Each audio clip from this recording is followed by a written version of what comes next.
Y bueno, lo primero que se me ocurre, que está reflejado en la filmina que yo les mencionaba, es la idea de racionalidad.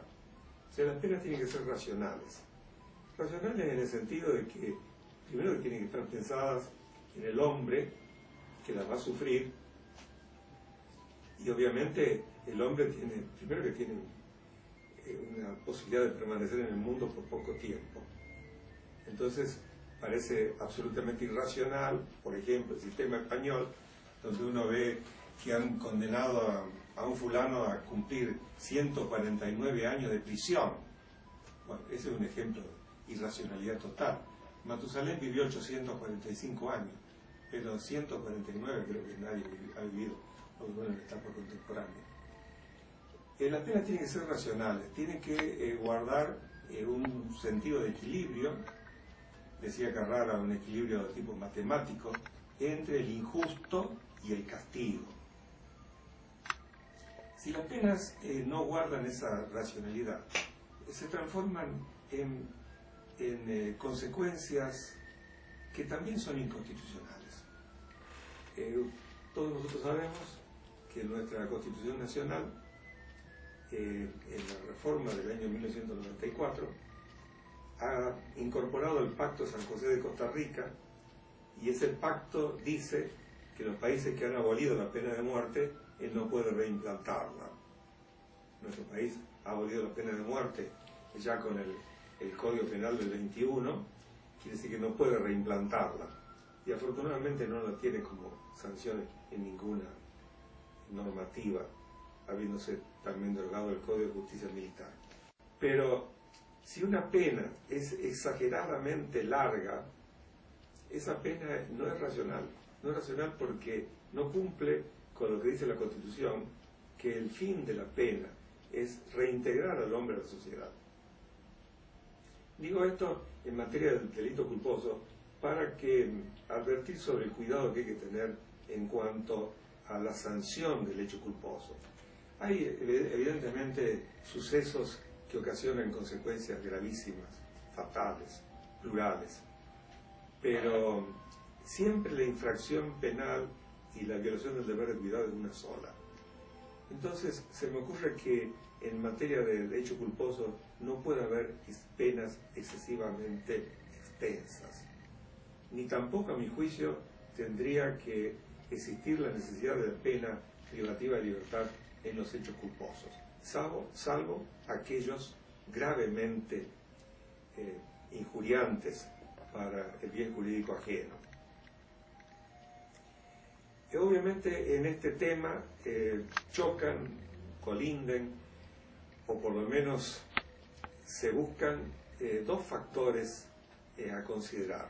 Por obra de la doctrina alemana se habla hoy, y a partir de Belz y el desarrollo del finalismo, se habla de desvalor de la acción y desvalor del resultado. Con lo cual, llevada a sus últimas consecuencias, la doctrina finalista y sobre todo el subjetivismo extremo, que es el Inqui, etc., lo que estaría sancionado sería el disvalor de la acción.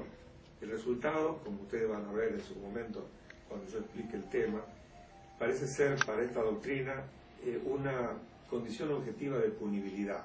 O sea, el resultado estaría en el mundo de los fenómenos naturales y no en el mundo de los fenómenos jurídicos. Yo creo que esta doctrina está equivocada. Primero porque si lleva hasta sus últimas consecuencias podría incluso infringir el artículo 19 del Código Penal de la Constitución Nacional que antes he mencionado, porque si no hay una afectación a un bien jurídico concreto no puede intervenir el Estado. Y en segundo lugar, las penas del delito culposo tienen que ser penas que lo que traten de reparar en el sentido jurídico, obviamente, lo que traten de castigar concretamente es aquellos hechos de grave imprudencia que resultan intolerables. No por el resultado, sino por el resultado, obviamente tiene que existir, pero gravemente, injustificables por la entidad de la infracción del deber de cuidado en sí, la entidad del disvalor de la acción. Yo he visto, en mi ejercicio profesional, he visto que a veces cuando se va a dictar sentencia, en los casos de la vida real, o cuando se hace un ejercicio hipotético con alumnos, y cuando se llega el momento de dictar sentencia, por ejemplo en un caso médico, de imprudencia, negligencia, impericia, etc., el tribunal, ya sea real o ficticio, aplica una pena diciendo que es una pena de ejecución condicional. Todos sabemos que efectivamente en los casos de primera condena, cuando es una condena, pena de prisión que no excede 3 años, la condena puede ser condicional. Pero, ¿qué es lo que ocurre? Que cuando se elabora esa idea, se está pensando en no mandar a la cárcel a un individuo que ha cometido un hecho culposo, si es innecesario mandarlo a la cárcel desde el punto de vista del intérprete. Pero no se piensa que en realidad esta pena de ejecución condicional podría no estar establecida o ser aplicable porque el sujeto efectivamente tenga otra condena, o porque luego de cometido el hecho y ser condenado, realiza otra vez un acto punible que motivaría la revocación de la condicionalidad. Con esto quiero decir que, a mi juicio, el Código Penal tal cual está estructurado es muy rígido en cuanto a las sanciones. No hay más remedio para sobre todo para el magistrado, en absolver o castigar. Y si se trata de un homicidio culposo, no tiene más remedio que ajustarse a la ley y aplicar la pena de prisión y la de inhabilitación. Yo pienso que tendría que tener otras alternativas. Por eso, al final del curso, voy a proponer algunas soluciones alternativas, algunos remedios alternativos que cumplan efectivamente aquel ideal que yo mencioné al principio, de que tengamos un sistema en que las penas sean suaves, pero de cumplimiento efectivo. Reitero, para terminar el punto, que a mi juicio, cuando las penas son extensas, son penas inconstitucionales. Hace unos meses me invitaron, y con gusto acepté la invitación, para inaugurar los cursos de la Universidad de Costa Rica, de San José de Costa Rica. Y yo decía que había escuchado a colegas, tanto de Costa Rica como de Nicaragua, que estaban presentes, de El Salvador, y se mencionaban penas privativas de libertad sumamente extensas. En algún caso, recuerdo, se había hablado de una sentencia de hasta 50 años de prisión. Y yo decía, estamos en San José de Costa Rica. San José de Costa Rica, para nosotros los argentinos y los latinoamericanos y americanos en general, la recordamos justamente por el Pacto San José. Y el Pacto San José es un ejemplo de protección de los derechos humanos, de todos, obviamente, tanto de las víctimas como del victimario.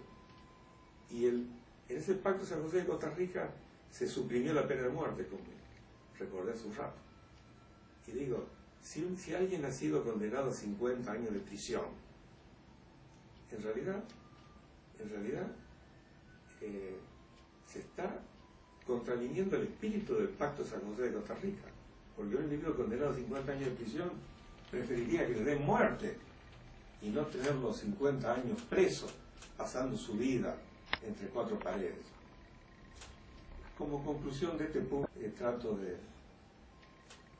que todos los operadores del sistema penal pensemos en que el hecho de penar a alguien significa un compromiso muy grande, y el mandar a alguien a la cárcel significa también un sacrificio en términos de tiempo y de vida humana que quizás no tengan relación estricta con el injusto cometido. Yo siempre pienso que en el homicidio doloso la pena está entre 8 y 25 años de prisión. Cuando el juez tiene que aplicar la pena, bueno, el ejercicio que hace es un ejercicio intelectual, porque dice, bueno, le aplico la pena mínima 8 años, o 10 años, o 12 años, o 15 años, o 17 años, o 24 años, 25 años. Es un ejercicio intelectual en realidad, pero se traduce luego en la suerte del condenado. Porque pensemos que si alguien ha sido condenado a 10 años de prisión, representan 3.650 días. Si el individuo va marcando su celda con una rayita cada día y va tachando cada día, tiene que pasar 3.650 días de la cárcel. Parece en términos de vida humana, de futuro humano, una cosa realmente insoportable. Bueno, voy a interrumpir este tramo y seguiré con otro en la próxima clase.